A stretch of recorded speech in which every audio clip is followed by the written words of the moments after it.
non, inquiétez-vous pas, là. C'est juste du tabac. Bon, j'ai rien contre un petit bat de temps en temps. Là. Vendredi soir, par exemple, ou après une longue semaine. Pour relaxer. Non, mais je fume pas tous les jours ou avant d'aller travailler, là. Non, non, c'est sur moi, ces affaires-là. Ça rend ton divan incroyablement séduisant et le monde extérieur un petit peu moins évitant. Non, je fume une fois par semaine maximum, pour pas devenir parano. Et le reste du temps, c'est... Pas de boucan dans ma cabane. Non, mais c'est correct, Bob, hein, de fumer juste un petit peu.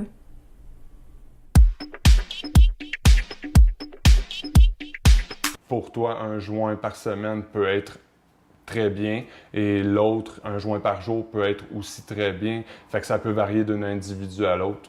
Si on est capable de limiter l'impact de la consommation dans notre vie, et de consommer de façon responsable, je pense que c'est là où l'idéal est.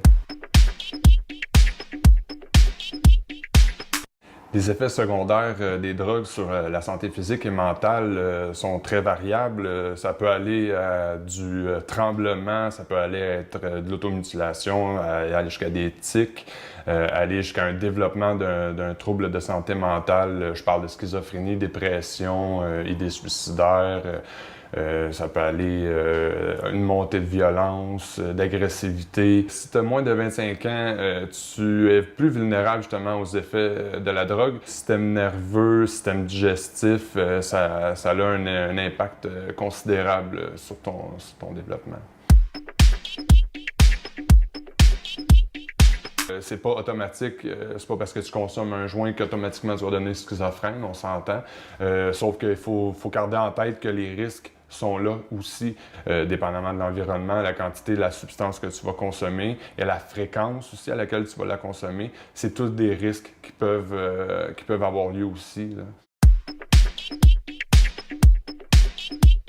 Dans l'optique où tu as le goût de consommer une nouvelle drogue ou une drogue déjà existante, mon premier réflexe serait de te dire d'aller te renseigner. Il y a les C3S, anciennement CLSC, il y a les pharmacies, il y a ton médecin, à l'école si tu es étudiant, il y a plein d'endroits justement là, où ce que tu peux aller pour te renseigner, avoir une information véritable sur les effets. Je te dirais même aussi si tu es pour le consommer, ce qui va sûrement arriver, de t'assurer aussi d'être en sécurité quand tu vas la consommer.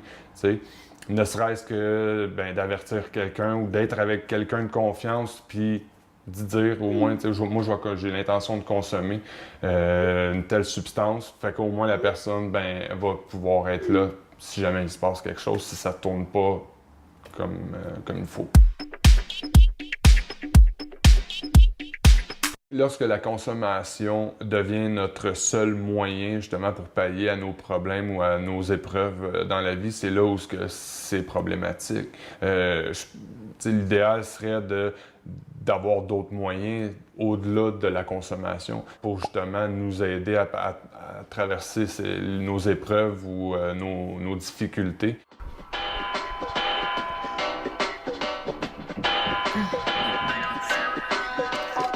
D'aller à la caméra.